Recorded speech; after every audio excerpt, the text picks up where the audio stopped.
word. Jerry's a chicken.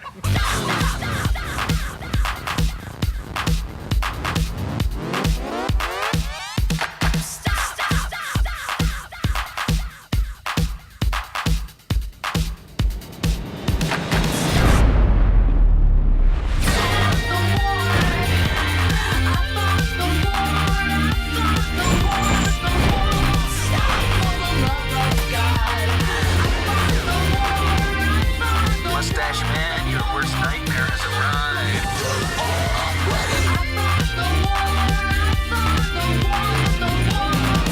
One of these! Okay.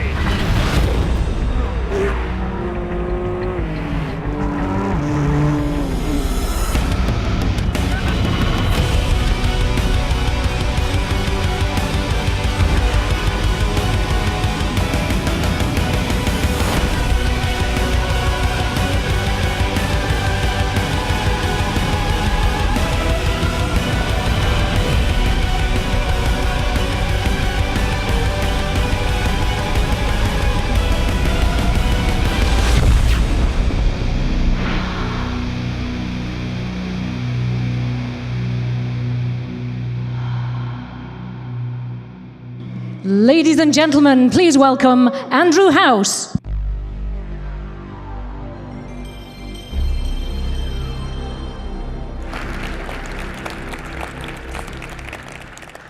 Good afternoon, and to those of you joining us from around the world, good morning, good evening, and welcome. It's a thrill to be with you here today. The stakes are high for what we're going to show you. Today marks a moment of truth and a bold step forward for PlayStation as a company, as creators and innovators, and as industry leaders. At Sony, we've always talked about our entire portfolio of technology and content, blockbuster titles, and successful entertainment franchises. Today, we'll show you how we're strengthening the PlayStation ecosystem through hardware, software, and network capabilities that, when unified, create truly magical experiences that can only be found in our world. We'll show you how we're making access to our content and experiences, social interactions, and titles vastly more simplified and streamlined. And we'll show you the many ways in which the living room is no longer the center of the PlayStation ecosystem, the gamer is. With the gamer as the focal point for our efforts, we've created a platform attuned to consumers' changing behaviors and an evolving sense of play. Ease of access, regardless of location or device, has been an absolute priority. With mobility and the ability to share content and experiences becoming an increasingly important part of the gaming experience, connectivity between devices and the ease with which they connect has been essential to meeting the demands of today's casual or core gamer. Our vision for the future is consumer-centric, developer-inspired, and characterized by an unwavering commitment to phenomenal play experiences.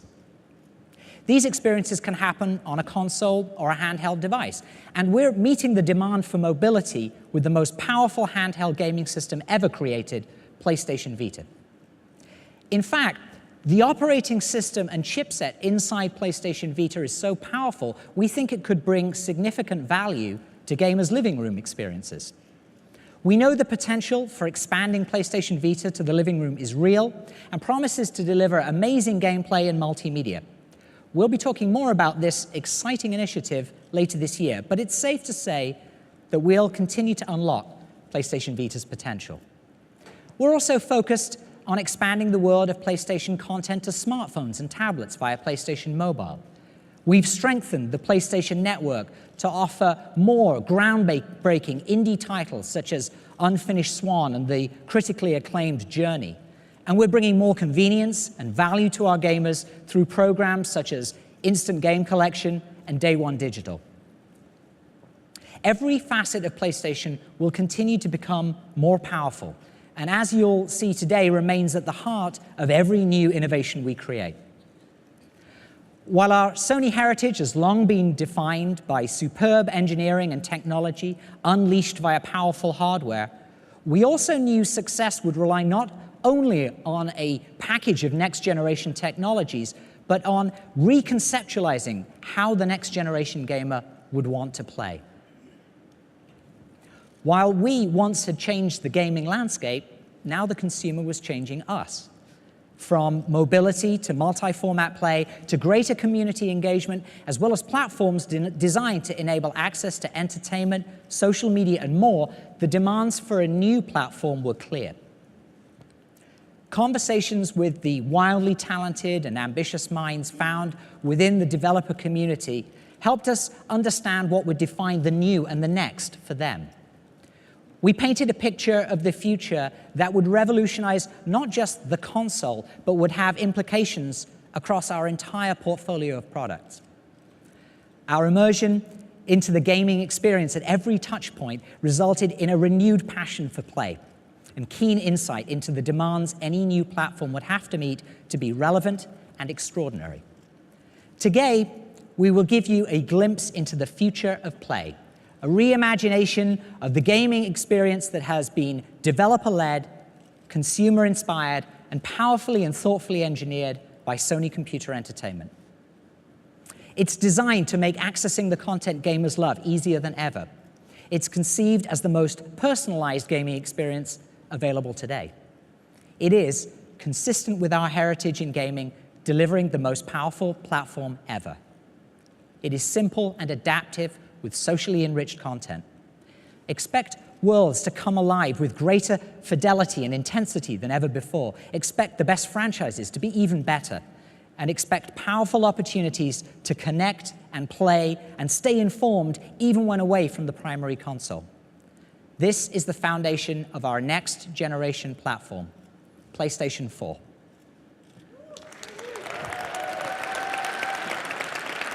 Thank you.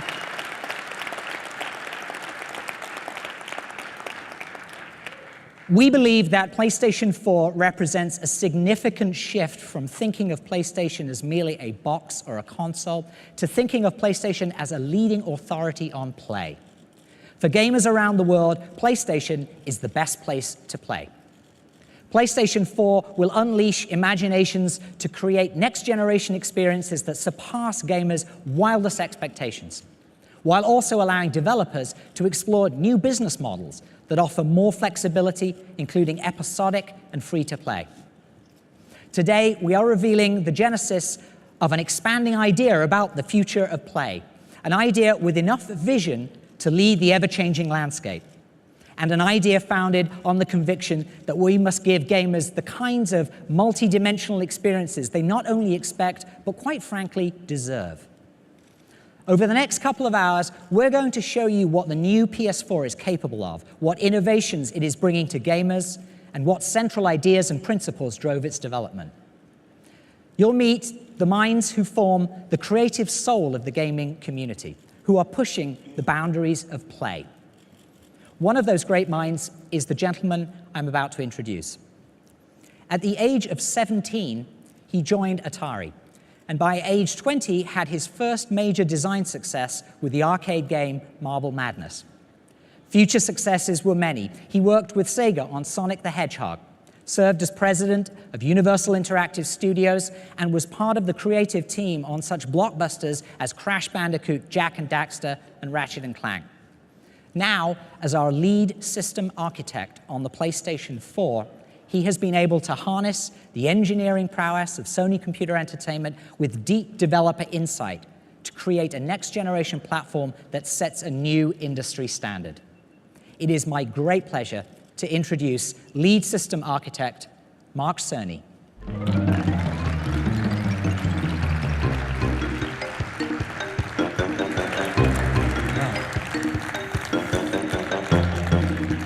Thank you, Andy. We rehearsed.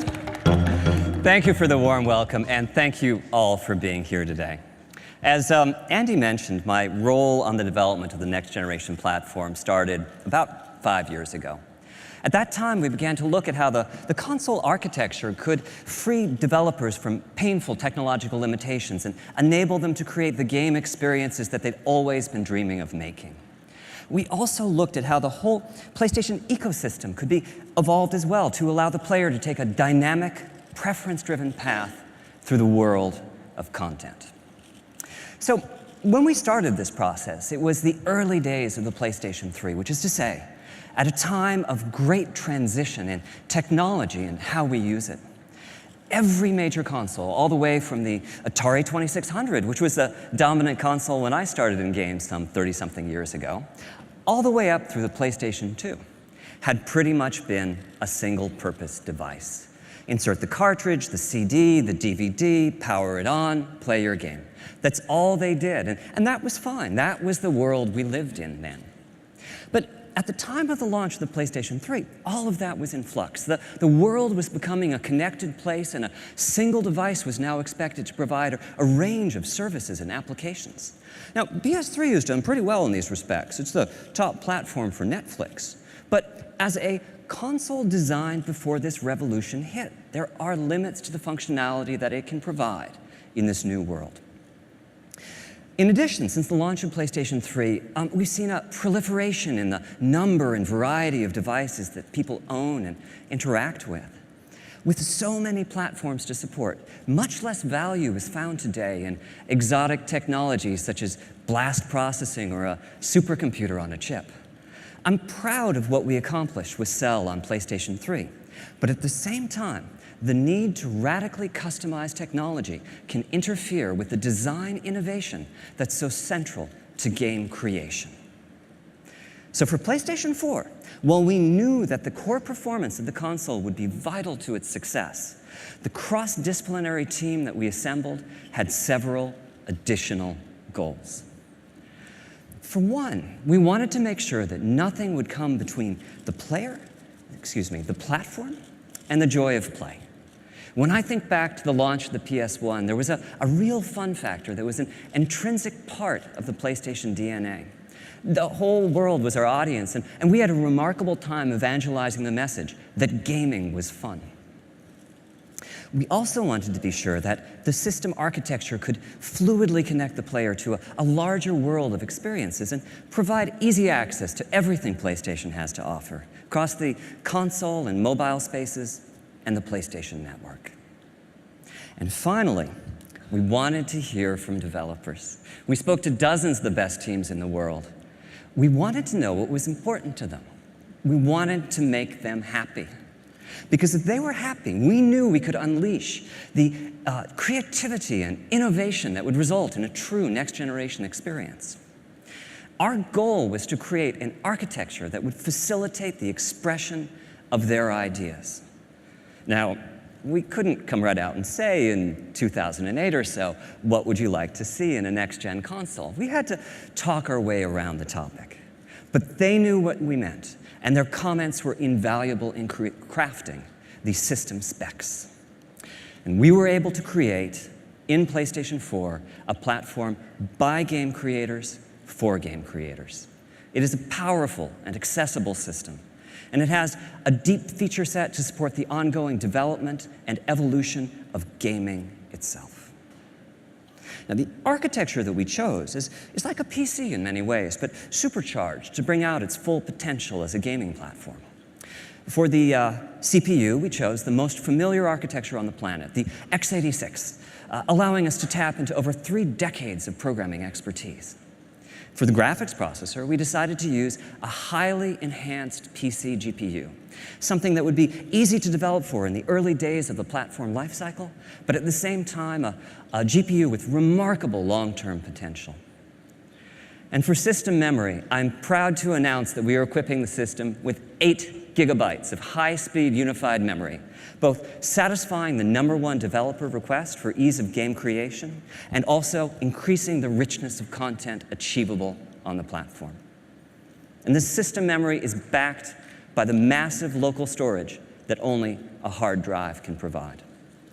Overall, this architecture is designed to ensure that the very best games and the most immersive experiences will reach the player.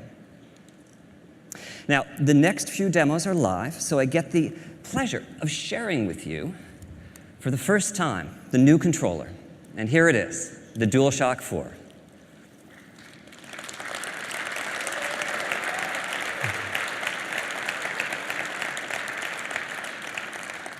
Thank you. So, during the development of the DualShock 4, we worked with key partners in the development community to enhance the feel of the joystick and the trigger buttons. The result is a much tighter sense of control over in-game actions. We also took this as an opportunity to enhance the rumble capabilities and reduce the controller latency.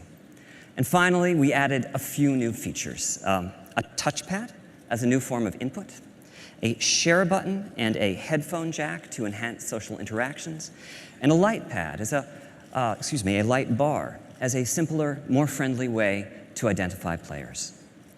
And this new controller was designed in tandem with a second peripheral, a stereo camera that can sense the depth of the environment in front of it and track the 3D position of the controller via its light bar. Now, this first live demo shows the payoff from the augmented PC architecture. This is Unreal Engine 4 from Epic, running in real time on prototype hardware. There's some very sophisticated technology here, GPU-accelerated particle systems and realistic transmissive materials with substantial subsurface scattering. And this is all running in real time. I can look around as the animation plays using the touchpad input. Not only do we have the power to drive this level of application, but we also have in PlayStation 4 an extraordinarily easy conversion path from the PC world.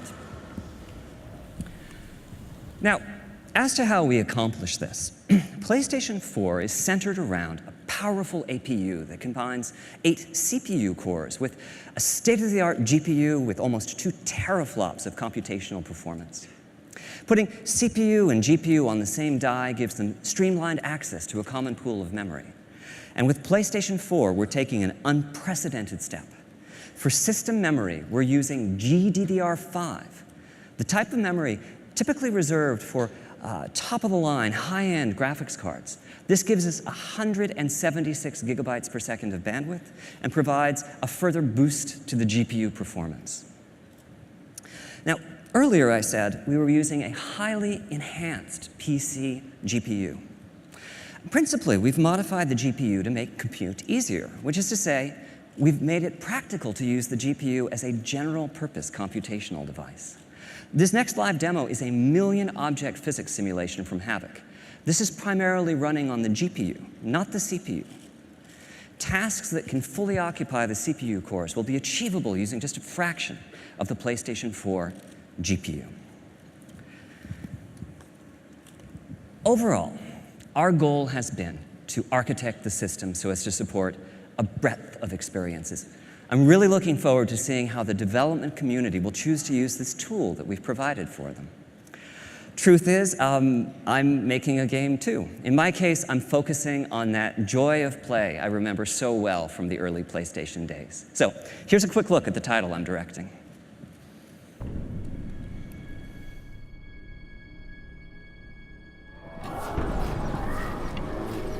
War has come to our peaceful land. We must send our best to neutralize this threat. A veteran explorer, military might. Yes, Doctor. I would like to make a small addition to the team. Behold my greatest creation, Knack. Just go slow, little buddy. You'll be fine. He looks a little delicate to me. Knack is capable of explosive growth. He will be invaluable in the fight against the goblins.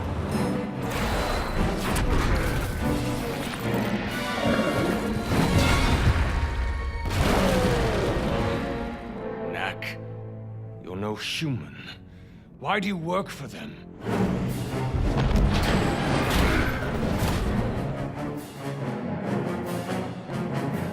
Victor's up to something. The next step of human evolution begins now. The world is about to change, and he'll be the one who changed it.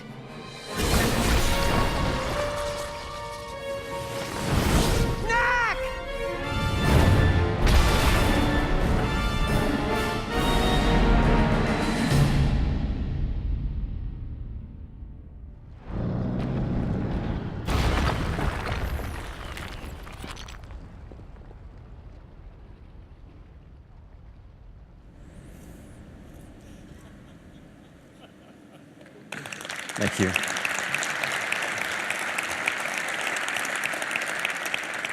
I can't tell you how nice it is to finally be able to show that in public. So, with the major system components, CPU, GPU, hard drive, memory, controller in place, the next design task for our team was to create the larger user experience that would surround the games. And we chose 5 key principles as the basis for this experience: simple, immediate, social, integrated, and personalized. Now, these are just words, but concepts such as simplicity were extremely helpful in crafting the overall system architecture. Games continue to evolve, some becoming very complex indeed, and the processing power of the system is an exponential leap over its predecessors. But at the same time, we wanted the platform itself to be consumer-oriented, with a premium placed on functionality and ease of use. For us, simplicity meant that powerful functionality needed to be just a button press away. Speed of response is also vital. Immediacy is no longer an ambition when creating system UI, it's an expectation with players. So on PlayStation 4, we've put together a feature set, assisted in many ways by custom hardware, that radically reduces the lag time between consumers and their content. For one, the hardware supports suspending and resuming of play sessions. Just hit the power button and the system enters a low power state, with the play session preserved in RAM. The minutes that it takes today to boot a console and load a saved game will be a thing of the past. On PS4, you'll just hit that power button again and promptly be back playing the game at the exact spot you left off. PlayStation 4 also has a secondary custom chip that manages uploads and downloads. As a result, it's possible to download or update games in the background, or even with the main power off. And we're taking this one step further. On PlayStation 4, digital titles are playable even as they are being downloaded. When you purchase a title, you download just a fraction of the data and begin playing. The rest of the data is downloaded in the background as you continue to play the game. Our next key principle is social. There's no doubt that play is no longer an isolated pastime. Social play is so important to PlayStation 4 that we've added in hardware to support it, in the form of dedicated, always-on video compression and decompression systems. Now, to illustrate the next few points, I'm going to show you various aspects of the PS4 user interface, which is a complete redesign over what we have today on PlayStation 3. Part of what this dedicated video compression and decompression hardware does is it enables seamless uploadings of recordings of gameplay. Just hit the share button on the controller, scan through the last few minutes of gameplay, pick a portion, tag it, and return to your game. The video will upload as you continue play. Our goal is to make the sharing of video as popular in the PlayStation 4 generation as the sharing of screenshots is today. And this same hardware enhances visibility of gameplay. You can browse live game video of what your friends are doing at that exact moment, or spectate the gameplay of a famous person within your gaming universe. You can even see that your friend is in trouble and reach out through the network to take over the controller and assist them through some difficult portion of the game. And on PlayStation 4, we are transitioning to a friends network based on real-world friends. We'll keep around the alias and the icon used in today's multiplayer matches. These are great to have when anonymity is important, but most of the new social dimension to PlayStation 4 will be interacting with friends using real names and profile pictures, most likely seeded from your existing social network. And this social network isn't visible only from within the console UI. PlayStation 4 is designed to be a highly integrated platform, seamlessly interconnected across the network to the full PlayStation ecosystem, as well as to key third-party devices and services. Applications on smartphones and tablets, as well as web platforms and Vita, will allow PlayStation 4 conversations to be carried far beyond the living room. You can use your smartphone to browse game video of possible opponents in your favorite fighting game and challenge them to matches. Companion applications on PlayStation Vita or your tablet will add another dimension to the experience and allow you to keep in touch with the evolving world of your game regardless of your location. And our final ambition with PlayStation 4 is personalization, the concept that the system can get to know you and bring you closer to the games and other experiences that you're seeking. Personalization is a key design principle of the PlayStation 4 interface. You're just a button press away from the latest news about your game titles or interactions with your friends. But as the system learns your likes and dislikes, we can take this a step further. You'll discover content preloaded and ready to go on your console by your favorite creator or in your favorite genre. Our long-term vision is to reduce download times of digital titles to 0. If we know enough about you to predict the next game you'll purchase, then that game can be loaded and ready to go before you even click the buy button. So, in conclusion, an informed system architecture was fundamental to the creation of PlayStation 4. It is and always has been our goal to deliver play that is deeply satisfying. And in order to do that, we knew we would need to design to the dreams and ambitions of the developers who create the content that game players crave. And we knew that these game players would expect ease of access, simplicity, and control over their content and their experiences, and that a successful new platform would need to not only meet, but also exceed their expectations. We've therefore taken a deeply consumer-focused and developer-centric approach to the design of the PlayStation 4, resulting in gaming experiences that evolve and ensuring that PlayStation continues to offer the best place to play. As a developer and creator, and certainly as a gamer, I'm thrilled about the vast potential of the PS4 to empower new and even more compelling game experiences. And that's the end of my section of today's presentation. Thank you very much for your time.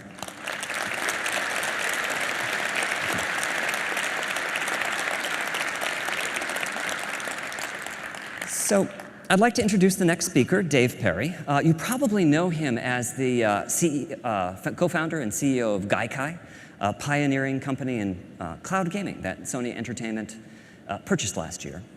For me, though, it's a bit different. Dave's one of my personal heroes, a charismatic game designer with a string of hits, including Aladdin and Earthworm Jim, that I've spent far too much of my time playing over the years. Please join me in welcoming David Perry, CEO of Gaikai.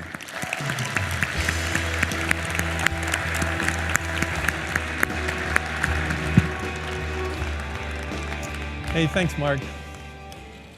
It's truly an honor to be here with everyone in the room and the millions watching live around the world. I can't tell you how excited the Gaikai team and I are to be working on the PlayStation 4 platform. They're actually back at our office watching live through the internet right now, so hi everyone. As Mark mentioned, I've proudly spent nearly all of my life playing and creating video games. We all remember powering up our first PlayStation and the adrenaline rush that followed. It wasn't just a piece of hardware that gave us the goosebumps. It was knowing that the PlayStation would be delivering new experiences that pushed the gaming forward into completely new territories. And that's precisely what we're doing with PlayStation 4 and the PlayStation Network, integrated with our Gaikai technology. PlayStation 4 is an incredible platform, and it's imperative that the PlayStation Network delivers a connected experience that is equally incredible and delivers on the vision of the PlayStation 4. With the network, you'll fight together, you'll become champions together, and you'll conquer the world together. The gamer is at the center of the PlayStation Network, so every decision that we're making for the network is scrutinized to ensure that it delivers on what gamers want most out of their entertainment experiences. What we're creating is the fastest, most powerful network for gaming in the world. The PlayStation Network will get to know you by understanding your personal preferences and the preferences of your community, and turns this knowledge into useful information that will help to enhance future gameplay. So like when your friends purchase a new game, you'll know immediately so you can join into the action. And with the Gaikai cloud technology, our goal is to make free exploration possible for virtually any PlayStation 4 game in the PlayStation Store. So imagine you're in the store, you're checking out the latest titles, and you see something that catches your eye. No problem. You can simply press the X button to hop in and start playing the game. Now in the past, not all games were available, and the ones that were had to be kind of the light version, where they had been edited down so that they could be downloaded reasonably quickly. With Gaikai in the PlayStation Store, you'll be able to instantly experience anything that you want. I've always liked that concept of try it for free, share it if you like it, and pay only for the games that you fall in love with. So now we're changing the rules when it comes to social gaming. By putting social at the core of PlayStation 4 experiences, we can layer in new features meaningful to gamers. We've partnered with some of the biggest and most influential social networks in the world, including Facebook and Ustream, to bring gamers' friends into games like never before. Social networks such as Facebook are obviously critical to how we stay in touch with our friends and current events around the world. But they don't know your PlayStation gaming history and all your preferences, nor those of your friends. They don't know if you're a Journey expert or if you've collected up every platinum in the Uncharted series. So by combining the PlayStation 4, the PlayStation Network, and these social platforms, our vision is to create the first social gaming network with meaning. And this network will be dedicated, just to be clear, to games. So as you know, spectating has become very popular in our industry because it lets gamers learn tricks and tips from the best players in the world. When players find something they love, it's our job at PlayStation to make that even better. So we've asked ourselves, how could we improve the spectating experience? First, what we're using is that share button on the PlayStation 4 controller. With that one button, you can broadcast from your game live, 100% real time, to your friends. It's an incredible innovation and something that has never been possible on console before. And we could have stopped there, but we kept pushing. So we're making it so that your friends can actually look over your shoulder virtually and interact with you while you're playing. And if you allow them, your friends can also post comments to your screen. You can solicit support from them, or you can just trash talk with them, and you can even be inside a different game.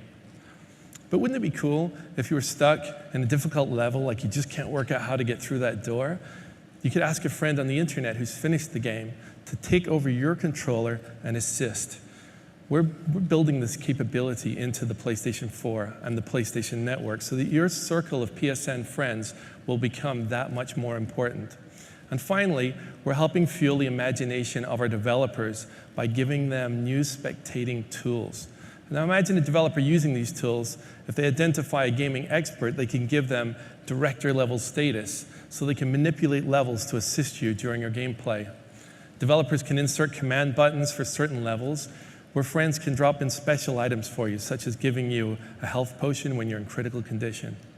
We've also partnered with Ustream to give gamers multicasting capabilities. And that means you can schedule a set time and broadcast your gameplay live to anyone that you want to invite. In summary, the base hardware architecture for PlayStation Network was designed to facilitate and integrate social aspects throughout all phases of the gaming experience. The PlayStation Network wraps you in your favorite content wherever you are, across the PS4, the PS3, the PS Vita, smartphones, and tablets. And we're going to give developers a simple, elegant solution for enhancing their PS4 games on second screens. A key feature enabled by second screens is remote play. Now, we believe so much in remote play that it's been built into the architecture of the PlayStation 4. So how are we unlocking remote play's potential with this next generation? The answer is PlayStation Vita. PS Vita is the ultimate companion device for PS4, enabling gamers to put their games from their beautiful HD TVs right onto their PS Vita's beautiful 5-inch OLED display. For example, say you're in the middle of an epic battle on PS4, but your kids have just taken over the living room. What do? Well, it's easy. You just use remote play to transfer the game over to your PS Vita. Now, as you saw, Mark is working on this game, Knack, on the PS4, so we brought a surprise for him today. By using remote play, he can now also play his game instantly on the PS Vita. So what do you think, Mark? I think it looks great. So this is my PlayStation 4 title, Knack, running in remote play on Vita. And the work's really well distributed between the two consoles. We're using the full graphical capabilities of the PlayStation 4. And on Vita, we're taking advantage of the beautiful 5-inch OLED, as well as the sophisticated mobile controls. I was expecting you to say cool. So, okay, spoken like a true system architect. Our long-term goal is to make every PlayStation 4 title playable on the PS Vita. I mean, if you think about that, Even the demos that you're seeing today, some of the most incredible, we have some incredible things to show you. If you can imagine, we can make those games instantly playable on the PS Vita as well. So to make remote play between the PS4 and the PS Vita feel good, we've dramatically reduced transmission times so the gameplay is snappy and immediate. We've accomplished this by integrating some of the Gaikai technology into the PS4 system architecture that essentially turns it into a game server, and the PS Vita becomes a client with remarkably fast connection speeds. Of course, the PlayStation Network and the PS4 will provide access to a vast array of other forms of entertainment beyond gaming. PlayStation gamers love all forms of entertainment, including watching movies, watching TV shows, listening to music. So PlayStation Network will have services including Sony's own Video Unlimited and Music Unlimited. And we're working with leading services like Netflix, Amazon Instant Video, and other media services to have them on the platform. We'll be announcing more specifics on this later in the year. Now, I've already mentioned a couple of ways that Gaikai's cloud technology and PlayStation Network will enhance the player's experiences. But PlayStation Network in the cloud can present additional value to PlayStation gamers. For example, over the past 6 years, PlayStation 3 has built an incredible catalog of titles that is unmatched in the industry. Although PS3 titles aren't natively supported on the PS4, we're exploring some very unique opportunities enabled by cloud technology with the long-term vision of making PS3 games ubiquitous on any device. The technology is so advanced that someday we could easily put PS1, PS2, PS3, and the PS Mobile games on any device, including the PlayStation 4. This would fundamentally change the concept of game longevity. Imagine having access to all the old games you love and the ability to get them up and running in seconds wherever you are on whatever device you have near you. Everything everywhere is the challenge that PlayStation has put before our teams. That's the vision of the PlayStation Cloud service, and it's going to require us to build the fastest global network ever made. Now, Gaikai won a Guinness World Record for our prototype network, but now I'm happy to announce that the project has been fully greenlit by Sony. So this is not an investment into advanced technology and infrastructure. This is an investment into the millions of loyal PlayStation gamers across the world who would love to have all the past, present, and future games at their fingertips. We'll be rolling out PlayStation's cloud services in phases, so we can't reveal all the possibilities here today, but you can be certain that it and the PlayStation 4 will change the way that we play. Now, I've described the vision and the strategy behind PlayStation 4 and the PlayStation Network.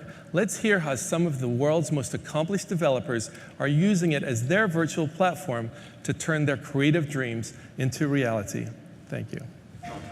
You know, our industry the past 10 years has seen so many trends come and go. You know, there's been, at times people are, you have to do social, you have to do casual, you have to do hardcore, you have to do this, you have to do that. But as much as it's been changing, all of those different trends have been supporting each other.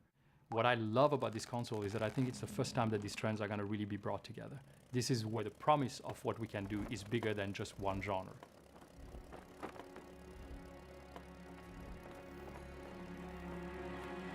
This time, Sony came around to us and they came to our office and they said, here's what we're thinking. What are you guys thinking? What have you been held back by? And what would you do if you didn't have any technical limitations? That they gave us the possibility to provide feedback and to adapt based on the feedback they received from developers was, for me, a very important message. All these developers had a hand in actually helping form what the PlayStation 4 would eventually turn out to be.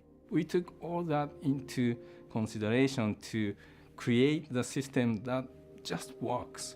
When we think about the word simple, we've chosen to interpret that with a comparable word, elegance. And to us that means this balance between how complex the simulation or the options or the interfaces are with how deep the experience you can get from it. The more elegant a design is, then the more simple and easy it is to get incredible depth. Where you can have a deeper experience that's still not really complicated, but it's much richer and much more immersive. Everyone has, to some degree, some instinct of craft. They want to make something their own. They want to make it a representation of themselves to other people who know them. Through personalization, there can be a relationship between the kind of content that I'm interested in and how the options are presented to me. So this system actually is very much aware of the player and what's going on in the room at any given point. So for example, when I go to the PlayStation Store, right now I see advertisements and commercials for a lot of games that I'm frankly not interested in. Having a good way to present you the games that you're interested in is very important for us. If we want everyone to be engaged in gaming and love it and understand it, we just got to make it easy for everyone to get into that and not waste everyone's time. That doesn't involve 3 minutes of boot up and disc shuffling and sort of all of these things that are just like a nuisance between the impulse to play a game. So immediacy becomes an important goal. I want to make the decision to experience something or to access something, and I want it right now. There isn't any more waiting time, there isn't any more startup. I literally walk in, pick up the controller, hit the start button, it just goes. It's a huge win for gamers. You're able to download the first bit of a game and start playing it before the next 20 gigs downloads. One button press away, and you get what you want. Historically, console games have been very much like lived in a tower. You go to your living room, you have that experience there, and that's where it happens, and then like you leave your living room and then you have the rest of your life. Looking ahead, integrated gaming experiences will follow you everywhere that you go. The entire world has changed in the way you can interact with many devices wherever you are at any time of day. So there'll be some window into that entertainment experience that's accessible through your phone or your PC or a portable gaming device. The many different devices that you use are seamlessly integrated to create your PS4 experience very seamless. There was a time when the shared experience meant that your friend sat next to you on the couch. Now that we can basically project that across the globe. Offering them opportunities to interact with each other, while they're playing the game, but also outside of the game. The new big feature that we have on this controller is the appearance of the share button. The share button allows you to record any gameplay and create a video or a screenshot and share it instantly. Whenever they want to share an epic moment, they can just press that button. Before you had to make a video, edit the video, upload the video, and now we're going to make this so easy for people to just press the share button and off it goes. It's going to bring opportunities to engage players with the game and with each other like we've never done before. One of the neat things about next generation hardware is there's always kind of this mystery. What is the actual ceiling of this thing? What is the potential? How far are we going to be able to push it? The possibilities have just blown open in a way that in previous generations it never had. This is what PlayStation is about. It's about innovation and it's about new ideas. PlayStation 4というのは、非常にプレーンなシステムですから、真っ白なキャンバスみたいなもので、すごくクリエイターにとって腕の振るいようがあるんですね。全ては、クリエイターが何を、そのキャンバスに書き込むか、が全てなんですね。Because at the end of the day, everybody does like that. Everybody does want to see new amazing things. For me, the three words that would recap would be immersive, magical, simplicity, ultimate play. The game entertainment machine. It's coming soon. It's a connected world. It's the PlayStation. Ladies and gentlemen, from Worldwide Studios, please welcome Michael Denny.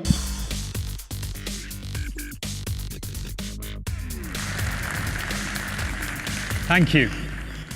So as you've heard from Mark and Dave, and as you've just seen in the video, there are a lot of very happy game developers out there right now, which is fantastic, because the future of PlayStation is about great games, inspiring new experiences from the imaginations of the world's best creators.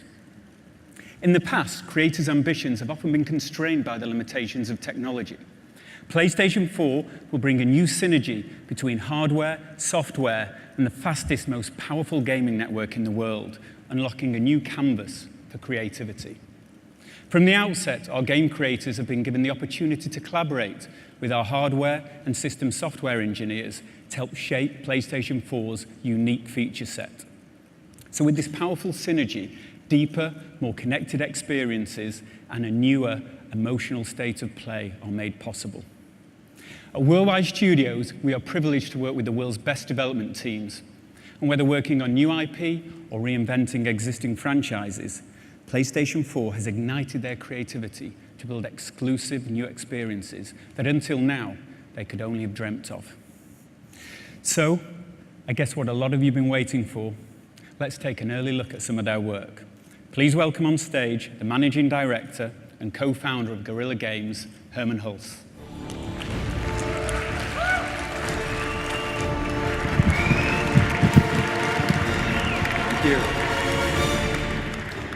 In the near future, mankind has colonized planets in search of resources. However, there's a conflict between two factions: the people of Helghan and the people of Vecta. This conflict is about much more than just resources. The Helghast are fighting for their right to exist, while the Vectans want to protect their way of life. The Helghast have evolved and claim genetic superiority. They are brutal and relentless in pursuit of their so-called justice against the Vectans. This war devastates planets. The conflict draws parallels to Cold War Berlin, with two factions living side by side, divided by a vast wall. This is a story about the loss of home, the search for a new home, and the lengths to which people go to defend it. This is Killzone Shadowfall.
A lot of traffic passing through here today. More than usual. They're drafting in units from all over. It's the waiting around that messes with your head. Guess now you're here, things start moving, huh? Nobody gets through without... Back up! Back up! Let him through! This way, sir.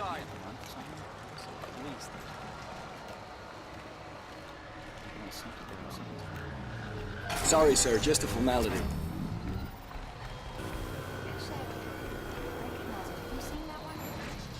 Okay, clear. Please proceed.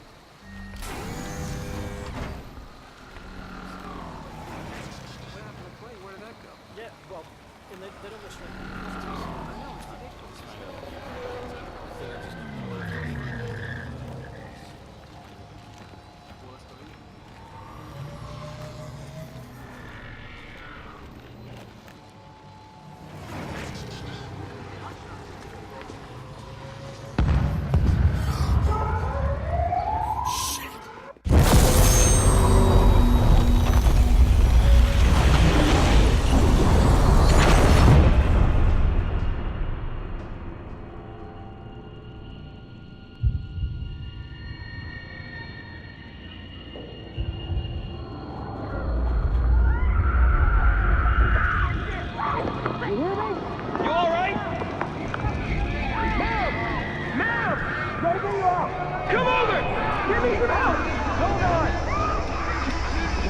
Hold on!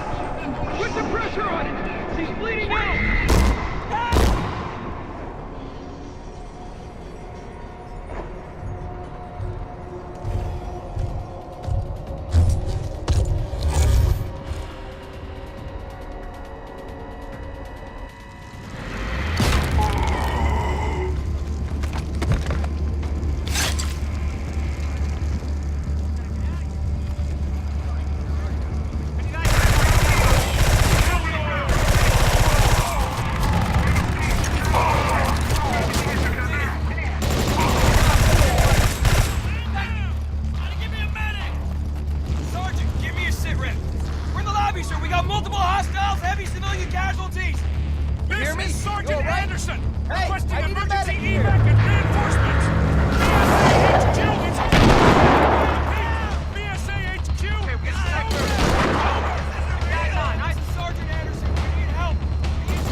Good evening, everyone. I'm Matt Southern from Evolution Studios, and we're making the game we've always wanted to make. It's called Drive Club, and it's all about team-based racing. I've waited so long to be able to tell you about it. It's existed as a concept at the studio for 10 years. We trademarked the name Drive Club 9 years ago. You can check it online. At its heart, it's always been a very simple concept about driving the very best cars in the world, in the greatest locations in the world, but crucially, doing it together. And we've literally waited for the technology to be available to deliver our vision. We've visited the greatest car companies there are to share this vision for next-gen team racing. And they love that Drive Club isn't just about cars and locations, not even just about winning races, but about people, about collaborative gameplay with friends in teams. Next generation no longer just means more powerful hardware. We're the next generation of gamer. We want to play great-looking games like this, but in new ways that fit our permanently connected social lives. And to us, that means driving in a team. Drive Club is a game to play in real clubs, asynchronously and in real time, against other clubs all around the world. The gameplay isn't specifically about races, it's about challenges, and rewards you for playing in groups even if you aren't top of the leaderboard, much like the best squad-based first-person shooters do. I can also fire up the Drive Club app on my phone or tablet, pick a race type, pick the cars, pick any time of day, in any weather, at any time of the year, set a time, and then send that challenge all around the world. Then I can watch the drama unfold as hundreds of players and clubs try to become the best at my challenge. We're talking 24/7, untethered access to your club, no matter where you are, home or away. Plus, whether it's a short team drag race or a weekend-long 1,000-player tournament with hundreds of teams, every section of every track is packed with challenges. First-person games are also great at transporting you and your friends fully into their worlds. And we're using first-person perspective to make sure you and your mates feel exactly how you should when you own a car like this. We're recreating them with obsessive love. These are two of the fastest production cars in the world, the Hennessy Venom GT and the Koenigsegg Agera R. And they're as close as you'll get to the real thing in terms of detail and accuracy, with totally correct material parameters painstakingly measured from the real thing using our custom-built photometric apparatus. We've gone borderline insane with real-world details and subtleties. We've modeled the direction of each microscopic metallic flake of paint in multiple layers.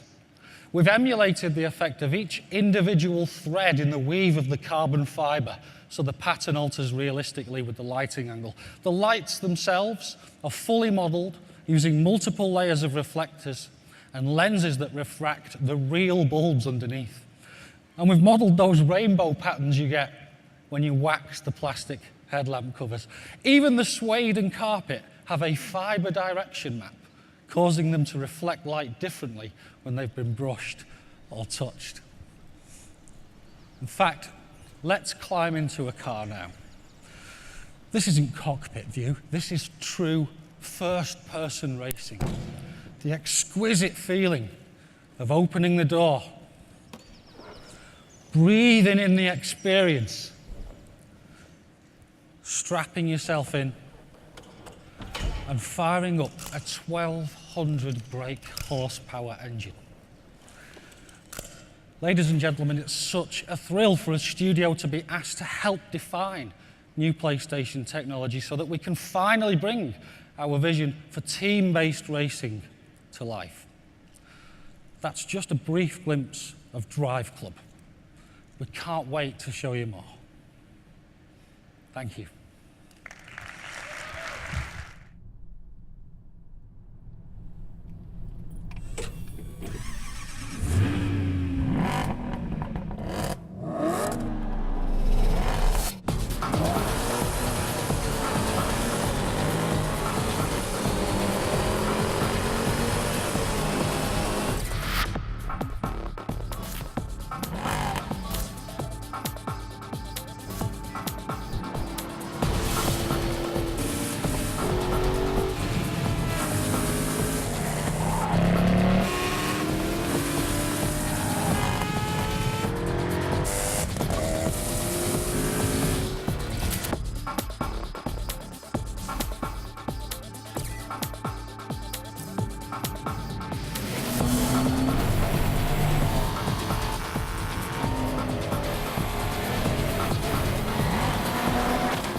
In 1999, I took part in a political rally and got tear gassed by the cops.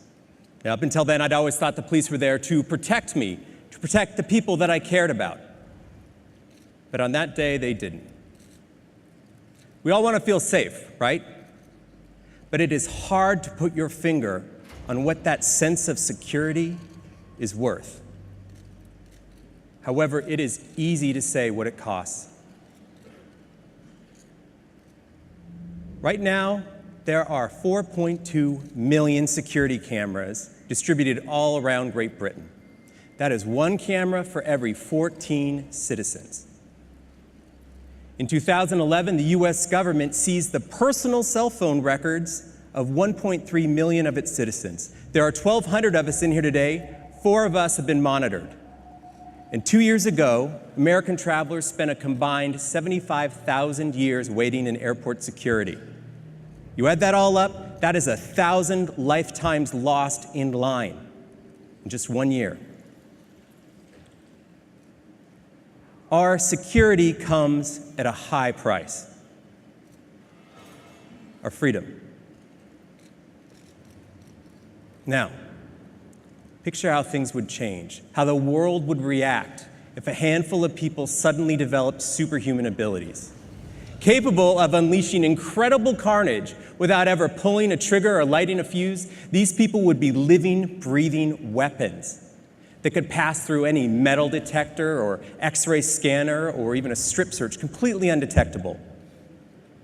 We already live in a culture of fear. Picture how things would change. How much control would any of us have over our own lives? And which of us would have the courage to fight to get our freedoms back? I'm Nate Fox, here to introduce to you Sucker Punch's latest game, exclusive for the PlayStation 4.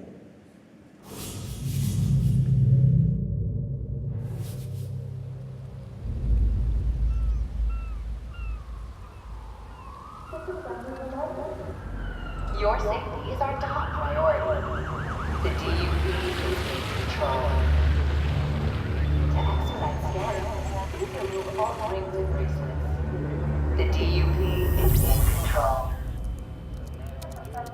G6 status. G6 clear. G7 status.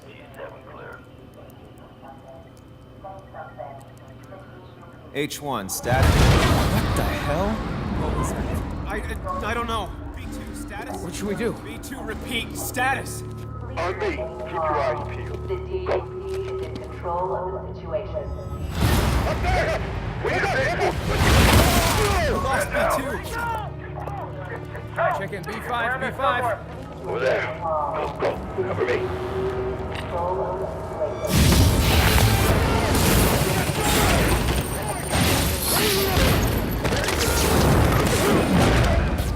I want him alive. Stop right there! On the ground! Now! The DUP is in control of the situation.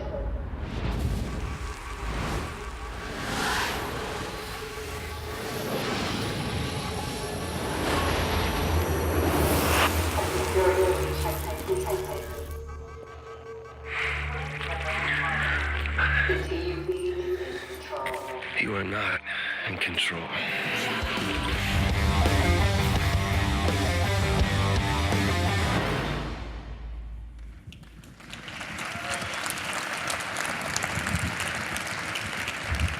Thanks, Nate. And I'm pretty sure he's just won the backstage suite for the coolest game introduction of the night there. And thanks to all the guys for introducing 3 already amazing-looking games that not only look fantastic, but allow a depth of gameplay that will take our players to a new level of immersion. PlayStation has always been proud to offer the best gameplay experiences.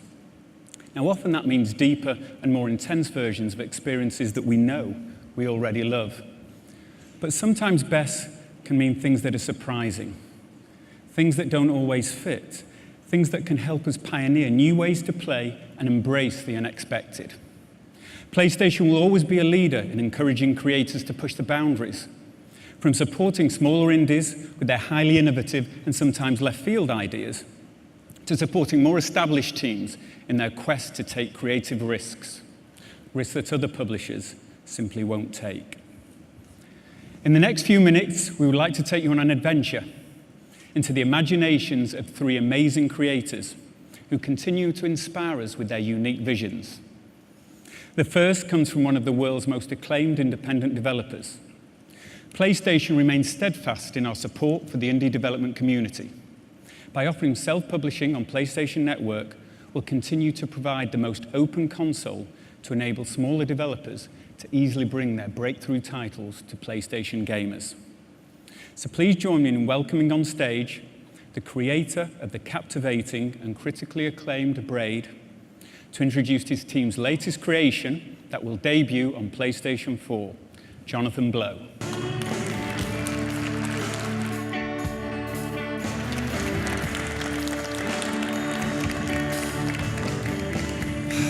Hey, I really don't know what I'm going to do to follow up after all those explosions, but we'll see what happens, I guess.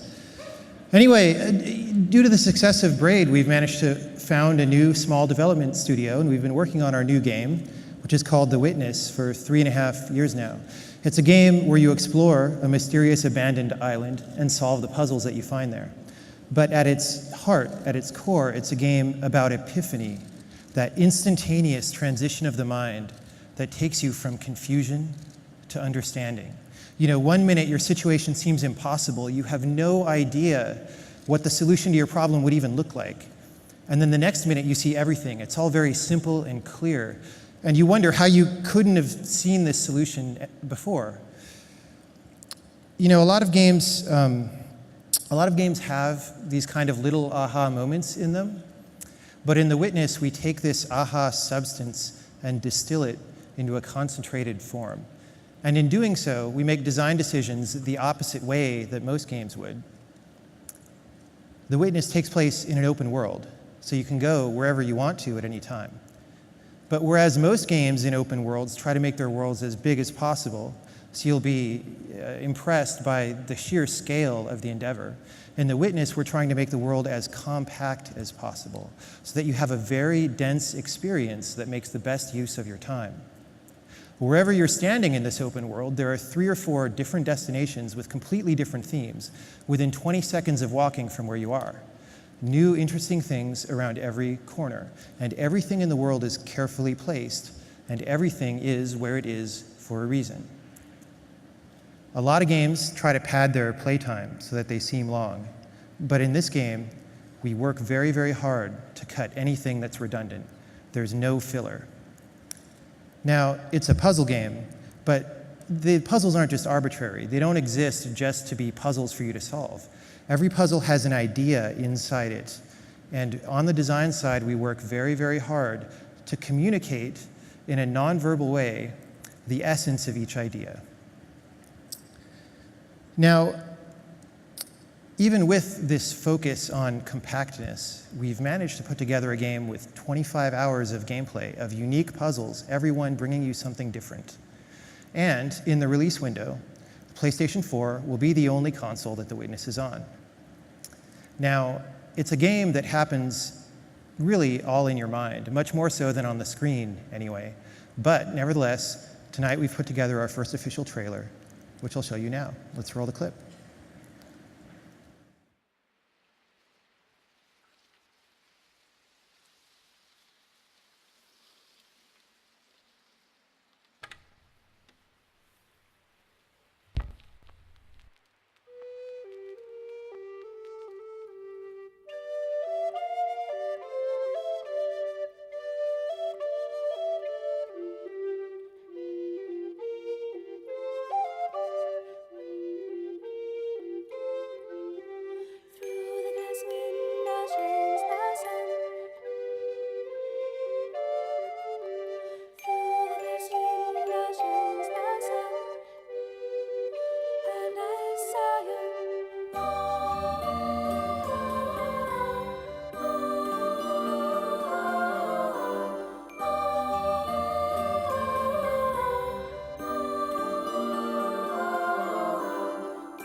Thanks, Jonathan. Wonderful stuff.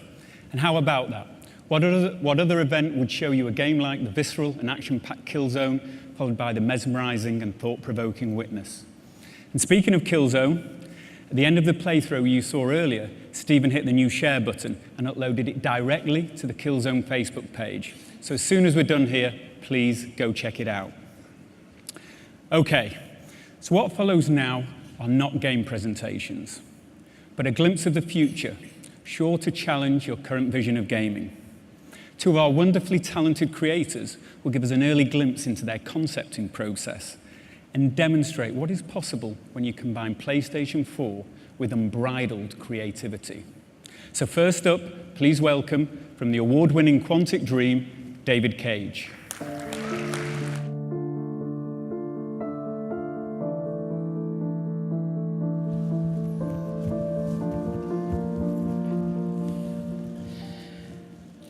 When people ask me, what is the feature you want the most on future hardware platforms? My answer is always the same: emotion. Getting the player emotionally involved is the holy grail of all game creators. We all try to trigger intense, subtle, and diverse emotions.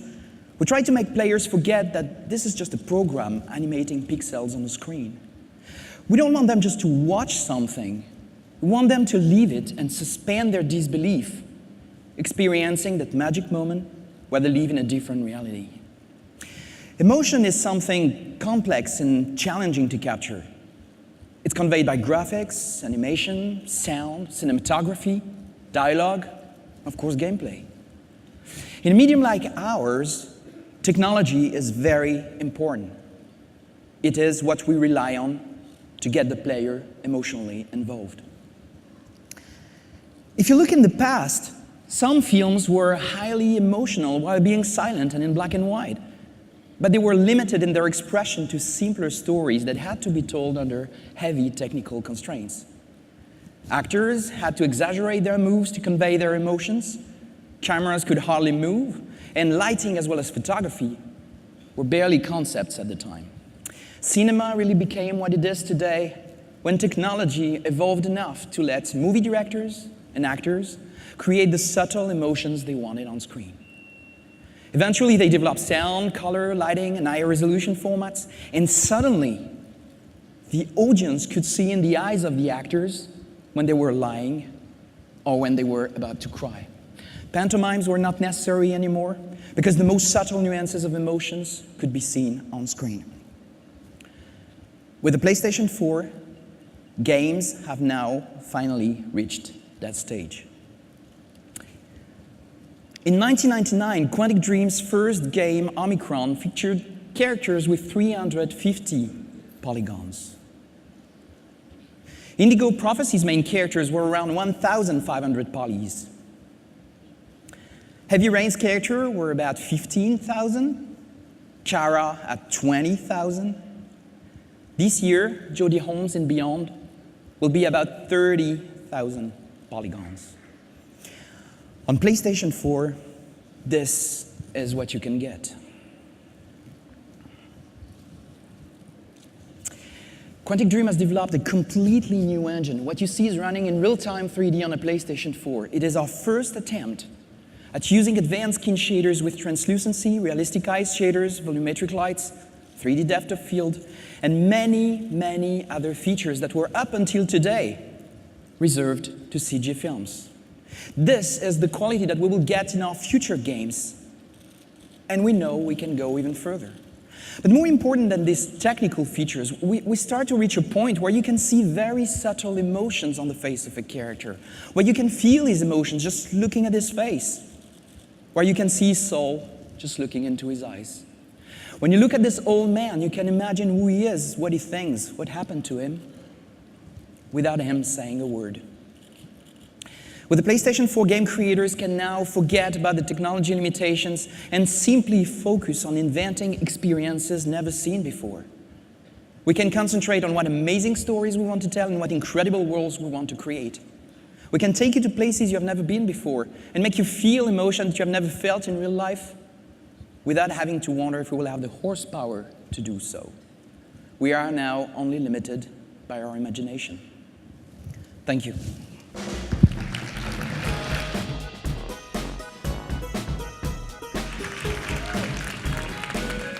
Wow, David, please can I have a copy of that skin shader? But I mean, seriously, it's just amazing to be able to get that emotion in the eyes. It's really hard. So, hello. I'm Alex Evans from Media Molecule, and Michael asked us to just give a little insight into our creative process over the last few years at our studio. And, you know, when we first heard about the PlayStation 4, we began thinking, what can we do to turn creative gaming and take it to the next level? Because that's what Media Molecule was founded to do. It was to use this amazing device to bring the creativity of every PlayStation user to the fore. And creativity takes many forms these days, whether it's taking a picture, cosplaying as Kratos, or 3D printing a customized character. It's easier than ever to show off your skills. And with the internet, you can reach millions of people. So creation is everywhere, but it can feel kind of fractured and complicated. And so we thought, how can we cut through all the crap? And we realized there's a simple way of thinking about all of this. What we wanted to do was let you record your dreams. Think about that for a second. Record your dreams. You see, the PlayStation 4 for us at Media Molecule should be the creative console. It's the place you go to be inspired. It's the place you go to experience other people's dreams or to make your own. It's the place you go to create. And the only question for us was how. When we looked at how people create digitally, especially in 3D, things just haven't changed in the last 5 or 10 years. As a graphics programmer, vertices, textures, UV mapping, they've been the bane of my life and the artists I work with for many years.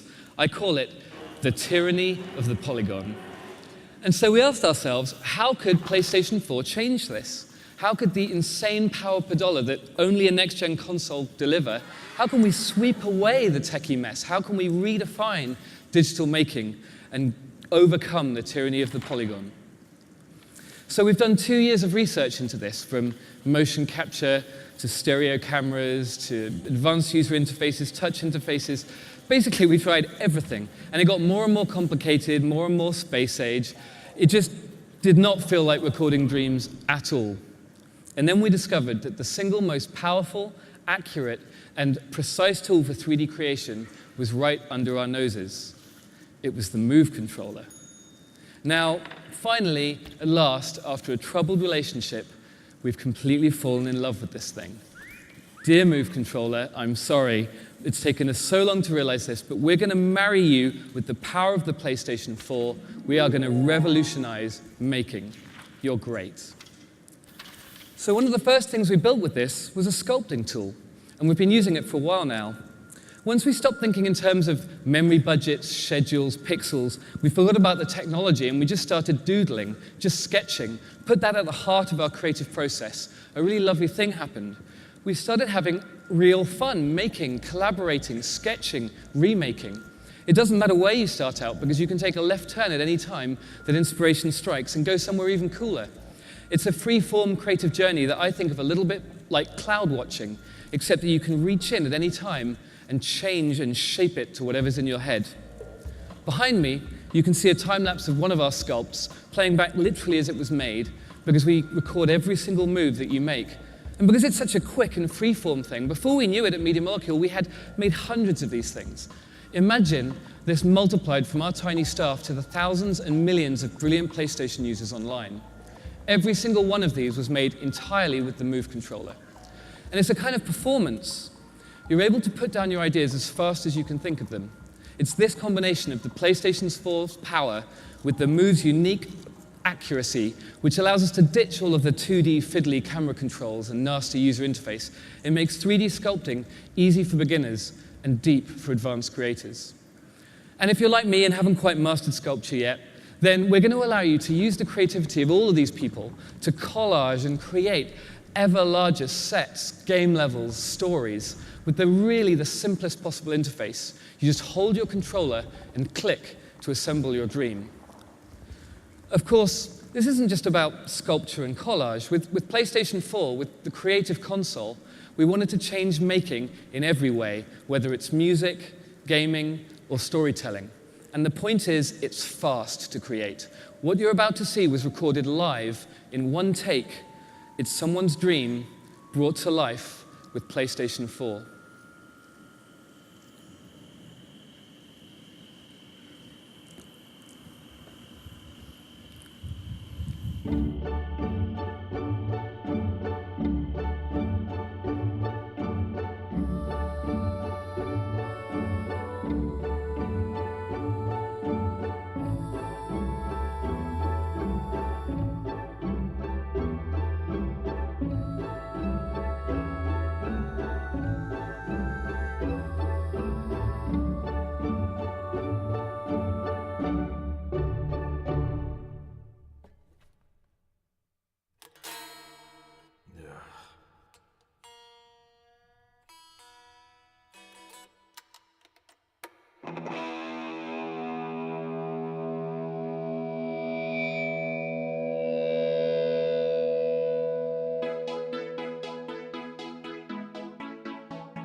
How do you follow that? Thanks very much, Alex. Although we've only shown glimpses of these new exclusive titles and some creative explorations being developed for PlayStation 4, I think you'll agree that our Worldwide Studios team and the indie community is pushing the boundaries into how games look, feel, and interact. Of course, the development teams that comprise Worldwide Studios aren't the only ones focusing their efforts on PlayStation 4. We have long-standing relationships going back to the original PlayStation with some of the most iconic and influential developers in the world. And I'm proud to announce that virtually every major third-party partner across North America, Europe, Japan, and Asia will support PlayStation 4. Today, we'll be sharing with you some amazing new titles, but we're just scratching the surface of the full roster that we'll show throughout the year. To help demonstrate this point, please join me in welcoming our first guest, Yoshinori Ono from Capcom.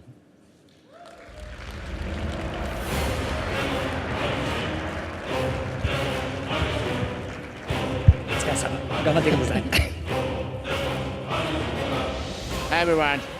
Do you want to stretch? All right. So, I'm not talking about Street Fighter today. So, good morning, good evening, everyone. So, and good morning, those in Japan. I have really been looking forward to tonight's presentation. You have no idea how badly I wanted to tweet about it, but I persevered. It feels good to finally be able to talk about this stuff. I hope you are eager to listen as well. This event is being streamed to Japan as we speak. So we will be conducting this presentation in both Japanese and English. 日本の皆さん、おはようございます。これから日本語で僕がプレゼンテーションをさせていただきます。カプコンは今までのタイトル、テクノロジーの進化、これはプレイステーションと一緒に歴史を歩んできたと言っても過言ではありません。Capcom's technology and the games themselves have changed a great deal over the years, keeping pace with PlayStation's evolving technology and business style. PlayStation 1の時代、我々は 2D アニメーションからバイオハザードというタイトルで 3D に大きく変革のテクノロジーをしてきました。The technology of the original PlayStation allowed us to move beyond the 2D sprites to which we'd grown accustomed and break new ground with IPs such as Resident Evil. PlayStation 2の時代、DVD ロムという新しいビジネススタイル、そしてエモーションエンジンという新しいグラフィックエンジンを我々は手に入れて、新しい IP、鬼武者シリーズとデビルメイクライを作り出してきました。The DVD-ROM technology and the emotion engine brought to us by the PlayStation 2 allowed us to create visually stunning titles that took advantage of newly developed graphical engines. Titles such as the Onimusha series and Devil May Cry would not have been possible without the technology that the PS2 brought to the table. そして PSP の時代です。今まで家庭用でしかできなかった経験を外に持ち運ぶ、そしてネットワークにつなぐ、この形で我々はモンスターハンターシリーズを生み出してきました。The PSP allowed us, for the first time, to take our PlayStation experience out of the living room and into the world, using communication technology to bring such experiences like the Monster Hunter series to life. 2D アニメーションのシンボルであったストリートファイターシリーズ、そして恐怖体験のシンボルであったバイオハザードシリーズ、これを今の時代にしっかりと蘇らせたのも、プレイステーション3の技術があったからだと思っています。The most gorgeous 2D art the Street Fighter series could muster upon its rebirth. The progression and evolution of the Resident Evil series and the utter fear that it instills, all this immersion, all these fantastic effects, we owe it to the PlayStation 3 format. 我々はこのプレイステーション4の時代、新しい時代へ走ってみたいと思っています。And now here we are, with the announcement of the PlayStation 4, we are proud to help usher in a new era of entertainment. 我々は今まで MT フレームワークというエンジンを使って開発をし続けてきました。We've been hard at work developing a new engine suited to the PlayStation 4 and its power, the next evolutionary step from our MT framework engine. プレイステーション4、この新しいビジネススタイル、そして新しいグラフィックエンジンに対応する新しいエンジン作りを今進めています。We continue to refine this engine to ensure that it takes advantage of the incredible technology, power, and business style that the PlayStation 4 embodies. このエンジンコードネームパンタレイは新しいテクノロジー、そしてそのテクノロジーを使うツール、そして新しいゲームデザインに対応するべくただいま目下開発中です。This new engine, codenamed Panto-Ray, by taking advantage of current technology and providing the tools necessary to harness it, will allow us to take game design in entirely new directions. 本日はこのパンタレイの上で動いている新しい IP、そしてプレイステーション4の上で実際動いている映像を今日は皆さんにお届けしたいと思います。I'd like to show you a little something. It represents a new IP running on the PlayStation 4 using the Panto-Ray engine.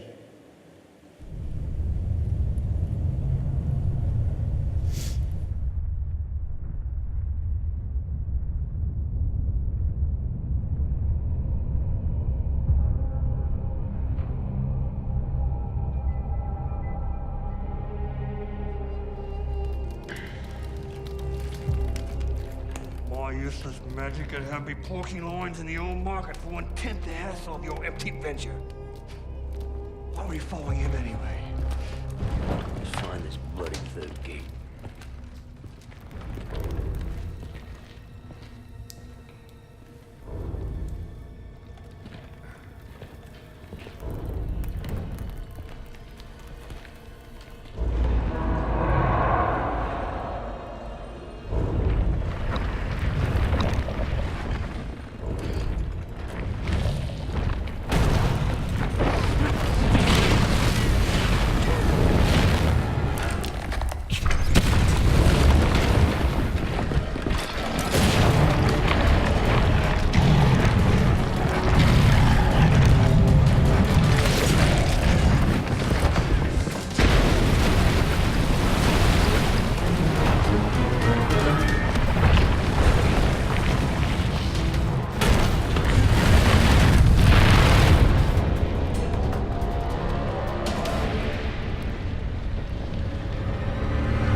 Harvard このディープダウン、そしてパンタレイは今目下開発中です。So as we speak, Deep Down is being developed concurrently with the Panto-Ray engine. このプレイステーション4という新しいアイテム、そして新しい力を使って我々は皆さんに新しいゲーム体験を体験していただきたいと思っています。So we're hoping that the power and technology behind the PlayStation 4 will bring us all sorts of brand new experiences. Thank you very much for listening to our presentation. Thank you.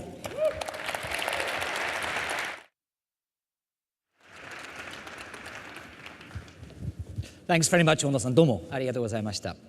Footage looks remarkable and brand new IP. We're really excited by what Capcom has in the works for PlayStation 4, and we'll be sharing more later this year. Square Enix is another major partner developing for PlayStation 4. As you know, our relationship with Square Enix dates back 16 years to when Final Fantasy VII appeared on the original PlayStation. Since then, our partnership has fostered some of the most innovative gameplay and rich cinematics and storylines that gamers fell in love with. Please join me in welcoming to the stage Yoshihisa Hashimoto from Square Enix to tell you more about their support for PlayStation 4.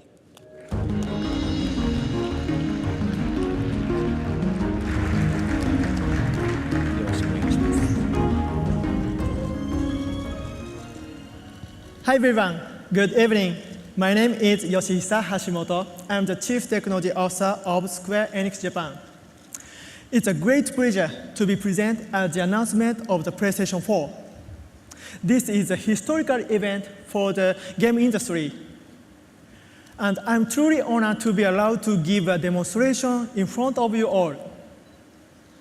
Today's demo isn't a game, but rather a real-time cinematic demo running on PlayStation 4. This cinematic was created using Lumina Studio, Square Enix's state-of-the-art game engine. I believe it will give you a taste of the game experiences that will become possible with the next-gen capabilities of the PlayStation 4. Without further ado, please enjoy.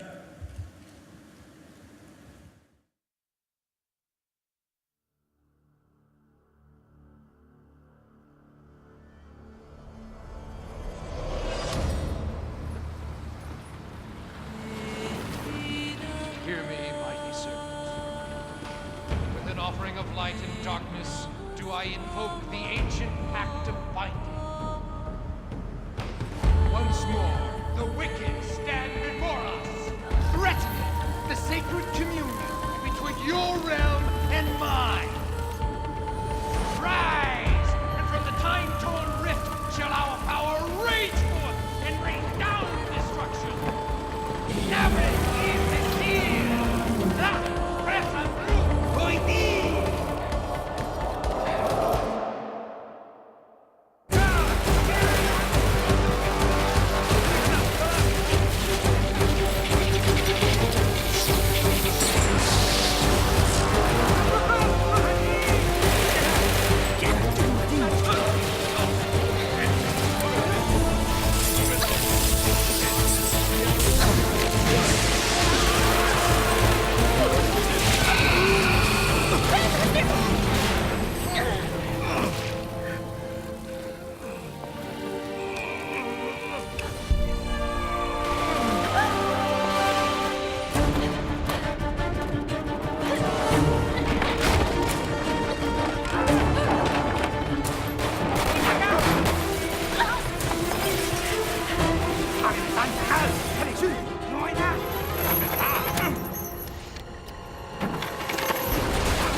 Thank you. Thank you. This is the level of quality that Square Enix is targeting for our next generation titles. The PlayStation 4 is a multifunctional, incredibly powerful gaming platform. Its CPU and GPU processing power are extremely high. And it has massive amount of memory, and even has wonderful social features. And the development environment is excellent, flexible, and super easy to use. In short, it's a game developer's dream. Thanks to the PlayStation 4, the possibilities of gameplay experiences have been greatly expanded, and players will be enthralled by the new generation of gameplay that will appear on the PlayStation 4. So my part is ending, but we have one other piece of information to share with everyone. I'll give the floor to the other Hashimoto to tell you about it. Well, Mr. Shinji Hashimoto, please take it away.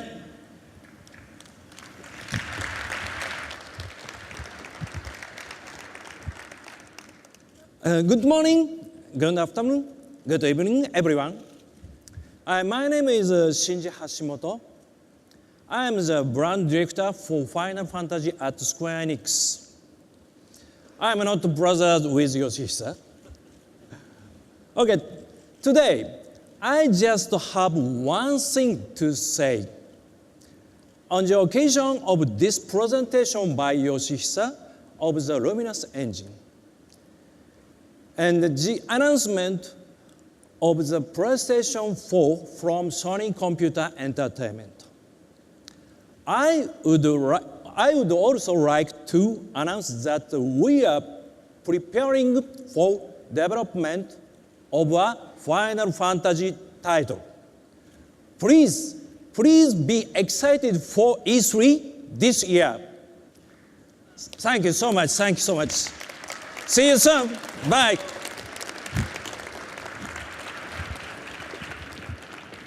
Thank you, Hashimoto-san. The Luminous Studio demo running on PS4 further demonstrates the system's graphics and computational power. I would now like to welcome a very special partner and a personal friend. Over the years, Ubisoft has become an extension of the PlayStation family, and their support for our platforms has produced hit after hit. The Ubisoft team is truly pioneering a lot of next-generation gameplay, and I'm very excited by what they have to share with you tonight. Please welcome Ubisoft co-founder and CEO, Yves Guillemot.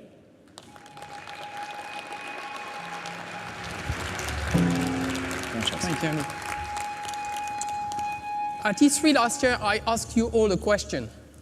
Who really controls our cities, our information, and our lives? Thanks to PlayStation 4 and our next-gen titles, Watch Dogs, we have the answer. It will be all of you. Next-generation games blur the lines between the real and virtual worlds, more than ever before. Ubisoft development teams have been hard at work with the PlayStation 4 to make gaming experiences that are more connected, more immersive, and more interactive.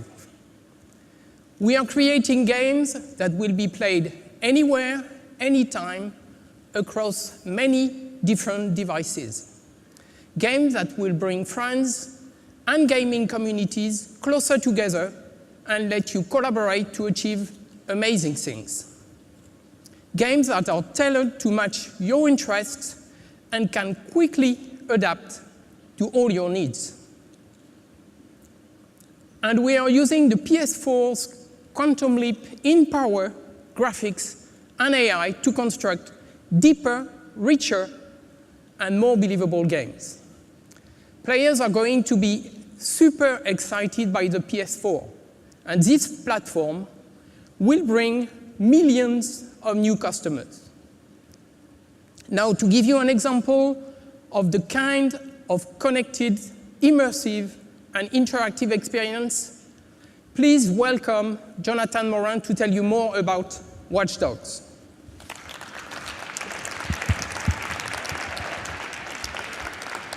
Thank you very much, Eve. Hello, everyone. Finally back on stage to talk about Watch Dogs. Hyperconnectivity have changed us. It started with computers, mobile devices, and then we all got one of these. Everything about me and the ones I love are on this phone. Now, what's the next step? Smart cities. A system that manages entire cities to solve complex problems.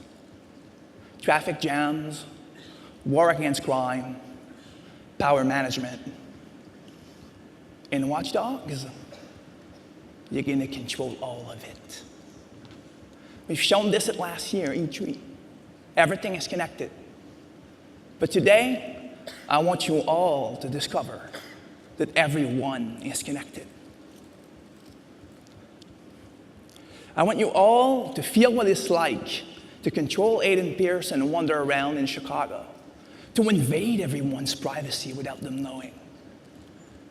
You're all about to discover that once you can tap into anyone's lives, anything can happen dynamically in front of you. So you're now going to enjoy a full-blown new live demo that will show you that exploring an open world has never been so engaging. So thanks to Nick to perform for you tonight. Enjoy.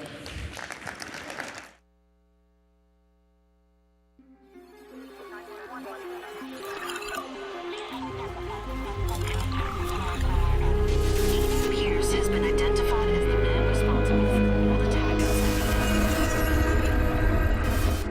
The heart of America. Feels like somewhere it must have skipped a beat. People haven't changed, but now everybody's broadcasting. And once you've seen it, all of it, how do you look away?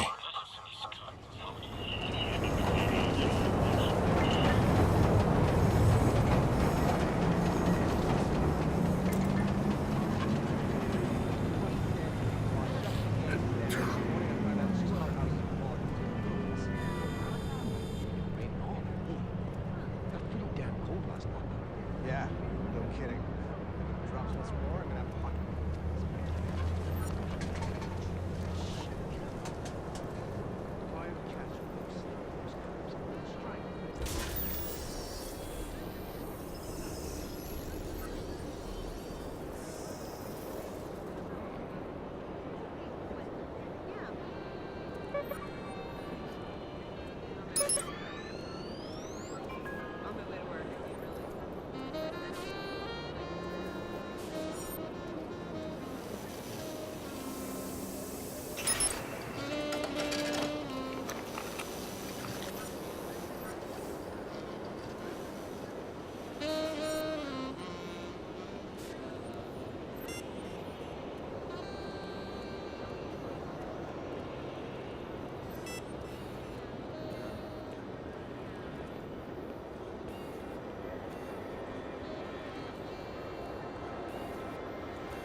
I'm not gonna let you get away with it.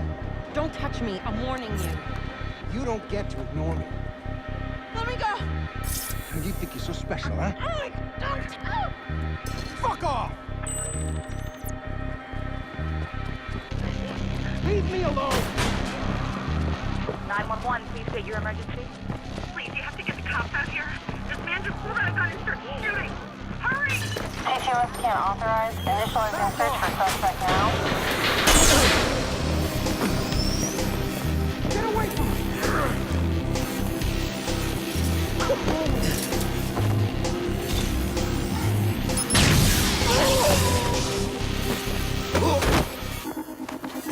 Put out an all-call squad. We're on this suspect. Over.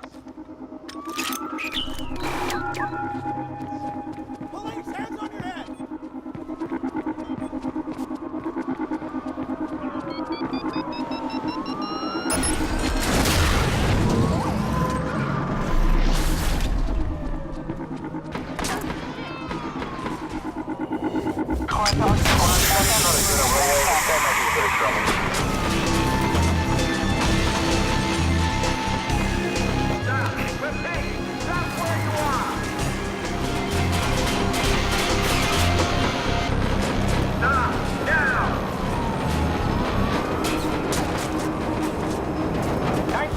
Charlie, here, squad, put out an all call. We need backup, ASAP.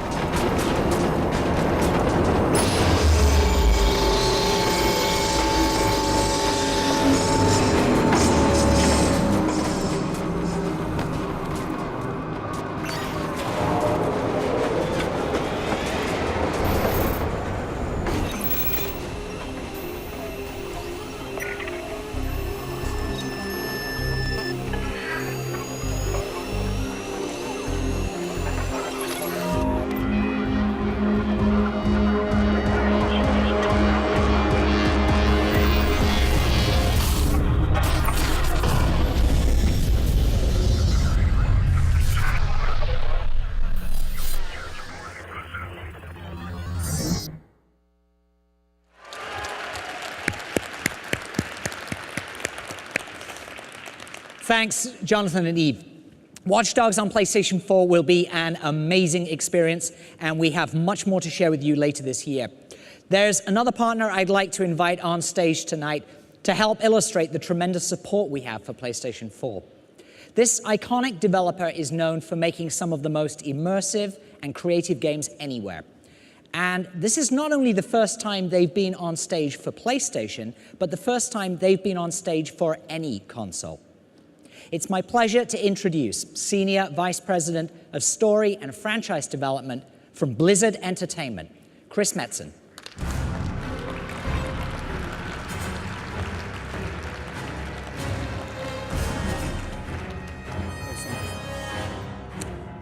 Good evening. How are y'all doing? Good, good, good.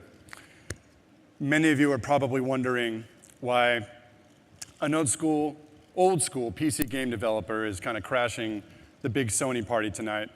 I'm very pleased to share with you all that Blizzard and Sony have entered into a strategic partnership through which we will take over the world.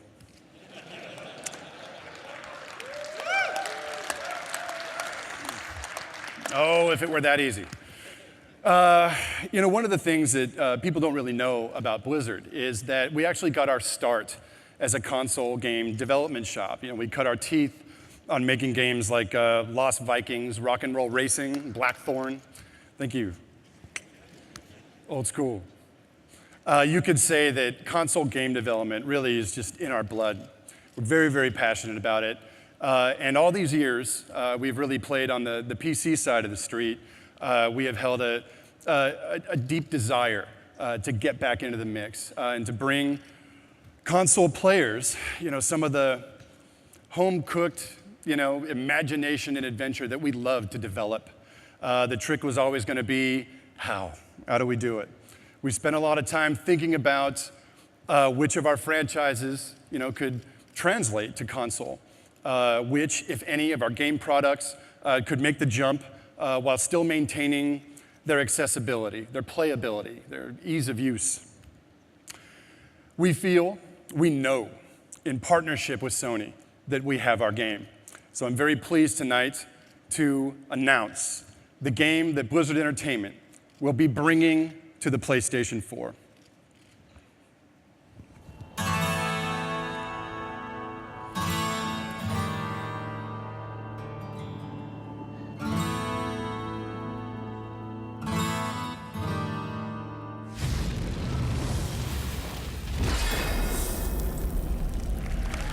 Thank you. Diablo 3 will be available for the PlayStation 4 as well as the PlayStation 3. Actually, right now we have a version running on the PS3.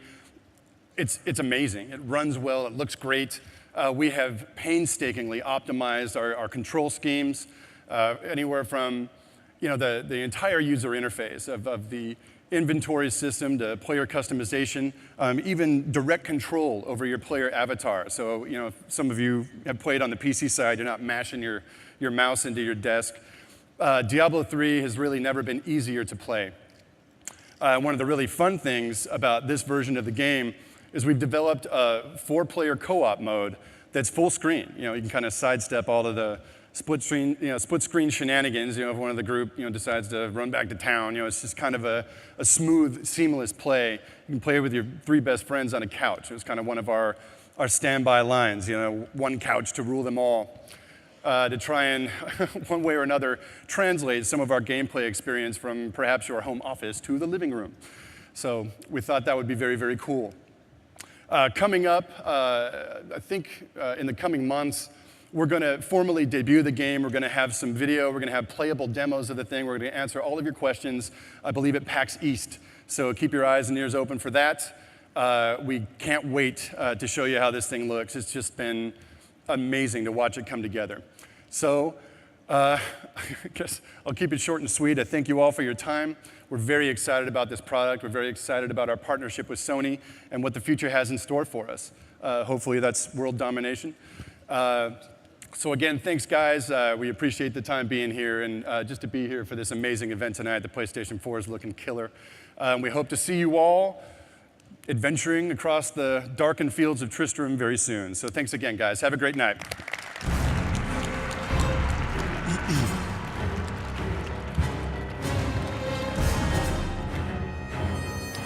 Yes, it's me again. Now, there's one more partner I'd like to invite on stage tonight. This publisher is known for making not just some of the biggest video games on the planet, but some of the biggest entertainment franchises in any medium on the planet. They are one of the driving forces behind turning video games into mainstream popular culture. It's my pleasure to welcome to the stage the CEO of Activision Publishing, Eric Hirshberg.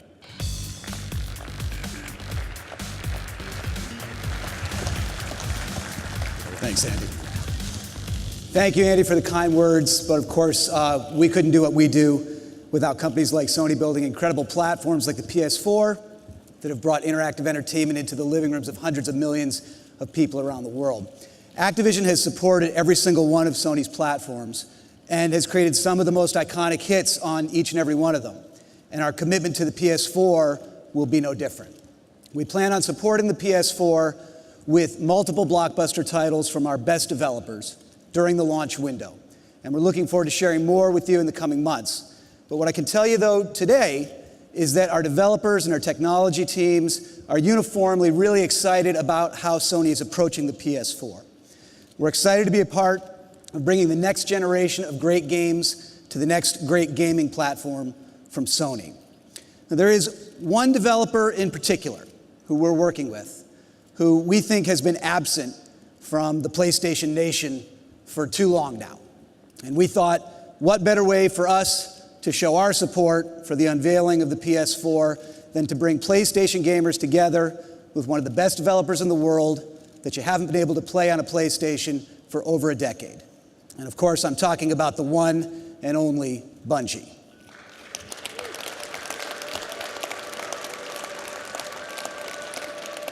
Last week in Seattle, we gave the world its first glimpse into our ambitious 10-year project together called Destiny. And Jason Jones, the visionary developer, co-founder of Bungie, and project director of Destiny, wanted to say a few words about why he's excited to bring Destiny to the PS4 and also to unveil a few more glimpses of in-engine footage here tonight for the first time. Take a look. Hey everybody, it's great to be here. I want to tell you a little bit about what Bungie's been doing for the last few years. After Halo, we ask ourselves the question, what next? What's worth doing? When you have a studio with this much talent, what do you point it at? How could we take a genre that we know and love so well, the first-person shooter, and turn it on its head again? And our answer is Destiny. Bungie's next great FPS. In Destiny, we've created a fantastic new universe for players to explore, full of mystery and adventure. We've built a persistent online world where players grow and customize their characters.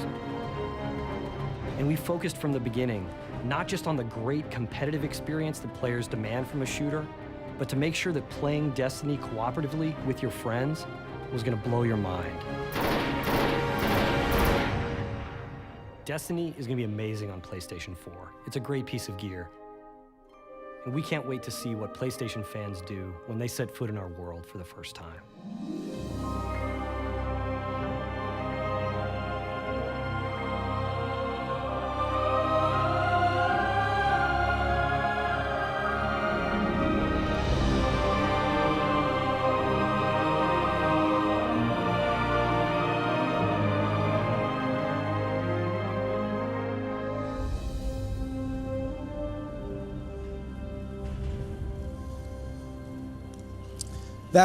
Thank you. That makes 2 Jason Jones sightings inside of a week, so you'll hear from him again in 2025. Destiny is an ambitious project. It's what we're calling the first shared world shooter. It's something we're putting a lot of creativity and resources behind. We're very excited to bring it to the PlayStation 4. And to tell you a little bit more about it, it's now my pleasure to introduce some of the key leaders at Bungie. Andreas Jenkins, John T. Barnes, Marty O'Donnell, and Bungie's president, Harold Ryan.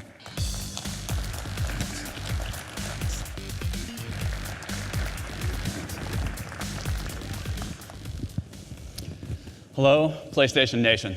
When Bungie became independent, we were really excited about bringing our games to a bigger audience.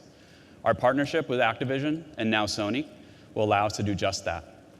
Destiny is an ambitious and innovative game. It's a perfect fit for the PlayStation 4. Like the PlayStation 4, Destiny is an online connected experience. Like the PlayStation 4, Destiny lets you access the content you love from multiple devices. And like the PlayStation 4, Destiny is designed to entertain you for years to come. We're proud to announce today that at the launch of Destiny, both the PS4 and the PS3 versions will be available. And even better, we'll be creating exclusive, playable content just for the PlayStation community. We look forward to sharing more details with you in the coming months. And from all of us at Bungie, thank you very much.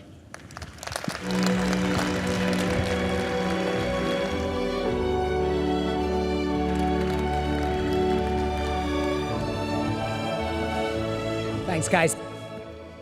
Needless to say, we're ecstatic to bring Destiny and exclusive content to the PlayStation 4, and we know the Bungie fans will love it. To all of you who have joined us today, whether in the room or via live stream, thank you so much for being here. The arrival of PlayStation 4 presents an enormous opportunity to dramatically evolve the gameplay experience.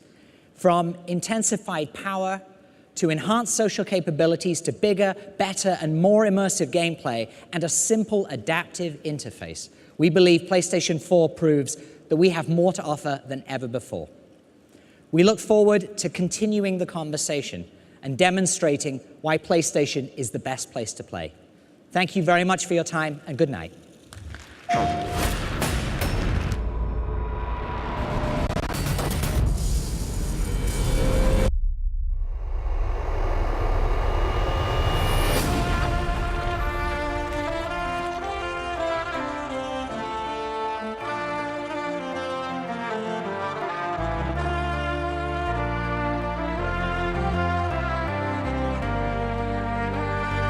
What we're trying to create are things that people have never experienced, magical moments that they're going to remember for the rest of their lives.